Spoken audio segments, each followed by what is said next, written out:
అనగానే అటు నుంచి బండి వేసుకొని వచ్చిండు. అట్లా ముందుకు ఆఫ్ చేసి ఏమైనా సత్తే ఇంకా టైం కాలేదా పోవడానికి అని చెప్పేసి అంటే లేదు లేదు వెళ్తున్నాం సార్ అంటే అక్కడ ఉన్న వాళ్ళు ఇద్దరిని పంపించేసినాడు. నన్ను చేపట్టుకొని తిన్నగా కొద్దిగా దూరం తీసుకుపోయి అన్న మా తప్పు అయిపోయిందన్న, ఖాళీదు లంజగొడుకు వాడు చేయటం వల్ల మా పరిస్థితి ఇట్లా అయిపోయింది.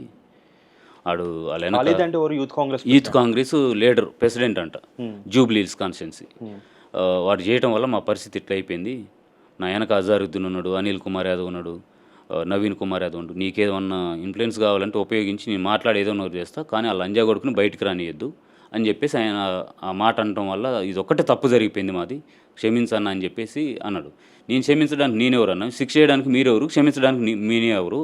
కాదు రాంబాబు గారు, ఇప్పుడు బాబు వచ్చేసి 17 ఏళ్ళు. అవును, 17 ఏళ్ళ పిల్లగాడి మీద ఇంత కక్ష బట్టి ఆయన ఒక యూత్ కాంగ్రెస్ ప్రెసిడెంట్ అయ్యి ఉండి, ఇప్పుడు నవీన్ యాదవ్ కానివ్వండి, అజారుద్దీన్ గారు వాళ్ళు పెద్ద లీడర్లు, వాళ్ళ పేర్లు వాడుకొని ఒక సిఐ ఎస్ఐకి వాళ్ళ ఇన్ఫ్లుయెన్స్ వాడి ఇంత చిన్న వయసులో ఉన్న అబ్బాయి మీద కక్ష కట్టాల్సిన అవసరం ఏముంది? అండ్ మీరు కూడా మీ మాటలు అప్పటి నుంచి బాబుకి ట్రీట్మెంట్ చేయించని ఒకటే అంటున్నారు. వాళ్ళ మీద కోపం లేదా సార్ మీకు? దీనికి అంతటి కారణం ఉంది సార్, అది కూడా చెప్తాను మీకు. నేను ఈ తర్వాత నవీన్ అన్న గారికి నిన్న కలిశాను.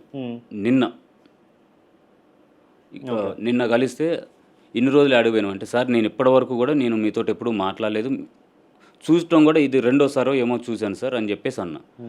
మొత్తం నేను ఆల్రెడీ చూసినా వేరే వాళ్ళు పంపించారు అని చెప్పేసి అంటే, అసలు మా పేర్లు వాడటం ఏంది నువ్వు అంటే, సార్ నేను సొంతంగా మీ పేరు వాడట్లేదు, మీ మనిషి అని చెప్పుకునే పర్సనే నా భార్యని బూతులు తిట్టి మాట్లాడి నోటుకొచ్చినట్టు మాట్లాడి నా వెనక నా ప్రతాపం మీద చూపిస్తా, నీ అమ్మమ్మ కూడా ఎవడుంటాడో తీసుకొచ్చుకో, నా వెనక వీళ్ళు ఉన్నారని అతను చెప్పిందే.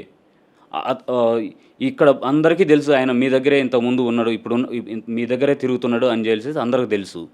నాకు కూడా తెలుసు అది పలానా పర్సన్ మనిషి అని. లాస్ట్ ఏది కార్పొరేటర్ నిలబడ్డాడు, ఇండిపెండెంట్ నిలబడ్డప్పుడు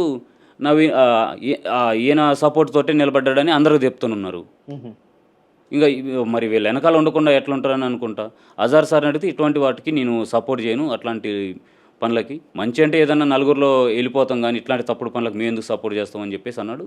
ఆయనతో అక్కడ కలిసిన కాబట్టి ఆయన దగ్గర నుంచి విషయం నాకు తెలిసింది. ఇప్పుడు మీ దగ్గరకు కూడా వచ్చినా మిమ్మల్ని కూడా అడుగుతున్నా, అది నాకు తెలియాలి కదన్నా మరి అని చెప్పేసి అన్నా. సరే ఇప్పుడు ఏంటి అన్నాడు. అన్న నాకు న్యాయం కావాలి, నేను ఇప్పుడు కంప్లైంట్లు ఇచ్చినామంటే ఇచ్చినవి మొత్తం చెప్పుకుంటూ వచ్చాను. సరే నాకు ఒకసారి కంప్లైంట్ సంబంధించినవి తీసుకుంటా, నేను మాట్లాడి ఎఫ్ఐఆర్ ఏది ఉందో అది చేపిద్దాం అని చెప్పేసి అన్నారు.